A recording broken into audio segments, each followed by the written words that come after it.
saddle. Late withdrawal of Sholas. They're set to go. They're off and they're racing. And the fave jumped okay. Dark Ambition, Forever Dreaming got out well with Pat's Last Bang, Berberay and Lieutenant Dunbar also. Right behind those is Ancient Guidance settling into stride. Cobb and Co next, a length Cheeto, followed by Manhattan Strip. Getting back Sacred Oath soon after the start. Extreme Love is next on the rail, and dropping out last is Glance. Pat's Last Bang has now surged to the lead, takes over at the 800. Pat's Last Bang a length and a half as they settle down from Lieutenant Dunbar. Forever Dreaming third, Berberay fourth, but they've clapped the pace on. Ancient Guidance a length and a half away down on the inside of the favourite Dark Ambition, leaving the 600 mark behind them. A length and a half, Cobb and Co, followed further back then Cheeto, and then Manhattan Strip. The last trio, Sacred Oath, Glanced and Extreme Love as they head for home. In the last of the day, they balanced up at the 400. Pat's Last Bang making all the running. Forever Dreaming, shoulders away, clear from Lieutenant Dunbar. Dark Ambition, let's go very quickly though, and has joined them all at the 200. Dark Ambition sprints up, hits the lead. Cobb and Co, Glanced are running on further back in the field. Dark Ambition in front. Johnston Porter riding desperately. Dark Ambition holding Glanced off, and Dark Ambition wins it. Dark Ambition beat Glanced. Cobb and Co third from Ancient Guidance. Forever Dreaming, Berberay, Lieutenant Dunbar, Cheeto. Extreme Love was behind those, followed further back by Manhattan Strip, knocking right up Pat's Last Bang, and last home is Sacred Oath. Well, despite the upset prior to the start of the race, Dark Ambition, ridden by Clint Johnston Porter, has proven too good for them to take out the last event of the day. Over 8, Glance, Chanel Cooper running on. Cobb and Co will be third. Jason Whiting and Ancient Guidance will grab fourth, number 3. 7, 8, 9, 3 will be the placings to the last event this afternoon, with the late scratching of Sholas. Dark Ambition, prepared by Simon Miller, is an awesome rock 3-year-old from the Galileo Mirror, Outspoken Lady.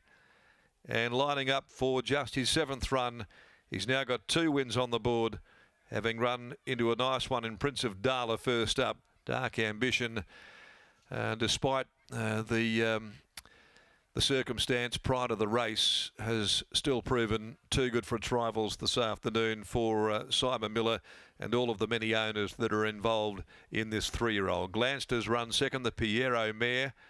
Raquel Williams, Chanel Cooper and Cobb and Co third by Playing God. Jason Whiting for trainer Brian Lucas, 1:17.30 the time, and it's a length by a length the margins to round out the day.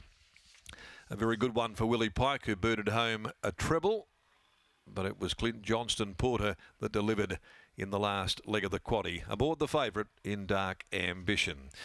Okay, we'll get the deductions through in just a couple of moments for those here on track, but in the meantime, let's head back down now to Lockie joining us in the yard. Thanks, Darren. Great calling here this afternoon at Belmont Park, but the short price favourite gets the job done in the last of the afternoon, courtesy of a wonderful ride from Clint Johnston Porter, as Kelly Kinnamont joins me now. Kel, congratulations on the victory. Nice to see him get the job done here second up. It was a bit scary, wasn't it? Everything that happened, hopefully he's okay. But he's sort of shown today that that's the horse that we see at home. I think probably that's as far as you'd go with him, but I'll leave it up to Simon. How nervous were you when you see him backed out and obviously next to the horse that had played up in the barriers? Very, very, because he's got a bit of an attitude every now and then, so if everything goes wrong, obviously it didn't matter today. Last preparation, as you said, Simon stretched him out to 1,800 metres, but at this stage, this 12 to 13 or 1,400 metres certainly is go? Yeah, definitely. I definitely think the short course, that's probably definitely as far as he could go. See what Simon says. Looking forward to Saturday afternoon. 3 nice runners in, Petula, Magnique and obviously West Star in the feature. Which horse are you most looking forward to seeing? West Star, he worked enormous here yesterday morning. Clint worked him on the grass here with Petula, and it was amazing work. Does he have all the attributes to run out a strong mile? Yes, absolutely. I think this is where we've been waiting for. I like it. Good luck on Saturday. Thanks, Locke. There's Kelly Kinnamont. A nice way to finish the day for the Simon Miller yard, and here's CJP with Scotty. Clint Johnston Porter is having a chat to me off air about some of the ridiculous things that's going on at home at the moment, but Portsy, this galloper, he put the writing on the wall last start. Yeah, definitely. Look, he's a nice up-and-coming horse. Obviously, Simon had higher thoughts for him going to the races he did last prep with him, so there was always the ability was there. We just needed to get it out of him. He's quite a tricky horse, and he sort of acts a bit bully. It seemed like today that race sort of shaped out perfectly for you. The leaders were rolling and you got into a nice rhythm. Yeah, I sort of expected I was going to be closer, but it was good there was a little bit of tempo because it sort of set it up for me a little bit. About behind the barriers when they had to be unloaded before the race. Nervous? Definitely. I thought this has been me one chance I've only got for a while, so I was trying to make the most of it, and when it was in my barrier with me, I thought, oh, this is not good. What about on the weekend? West Star Kelly was just saying that he worked super.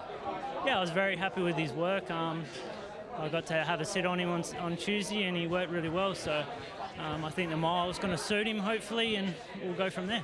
What were you doing this morning? I lit a tray on fire just before I come by accident, and yeah, the old man got a call, and I said, come and put this fire out, I've got to go to the races. Congratulations, Matt, well done, and hopefully the fire's out. Yeah, hopefully the joint's not burnt down.